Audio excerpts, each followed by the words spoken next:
Kahit wala mo na, para tuloy-tuloy tayo, walang interruption. No? So, detection, reporting, response. Punta na tayo sa response, responde ka na. Kapag safe na, responde ka na. No? Kapag alam mo na pwede ka na pumasok, mag-penetrate, go. Kasi capable ka na. Bakit ka capable? Kasi nandito ka na. Hanggang sa kaya niyang iangat yung siko niya. Sa pagbubuhol, wag magbubuhol sa likod. No, laging sa gilid. Okay? Nagigilid.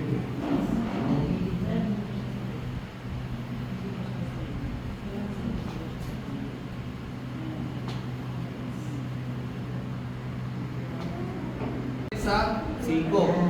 Papunta rito sa katawan. Okay? Balik. Okay, para umigpit. Gusto niya, kunyari, sunog, no? O yan, lindol. Para hindi magalaw-galaw, pwede niyo gawin to sa tape. O, ibuhol ulit sa tagiliran. Kasi pag sa likod ko pinuhol yan, pag umigayan, masakit. Okay, hindi nagagalaw yan. Steady na yan, ganyan. Sa sito. Hawakan natin. Ano yung pangahawak kay Apex? Kanan. Yung isang tail kay kaliwa. Okay? Sa Apex, sinalagay sa siko. Sige, sir. Hanggang sa kaya mong iangat. Okay, dahan-dahan. Sir, lalagyan ko tanaw. Bandage. Sampay. Next. Ngunit to.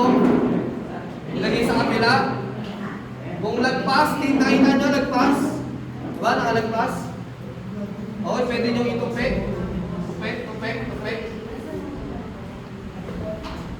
Kung kapila rin, para hindi siya masakan. No? Pwede nyo rin itupik. Okay, natupin nyo na guys. Magbubuhol na ulit.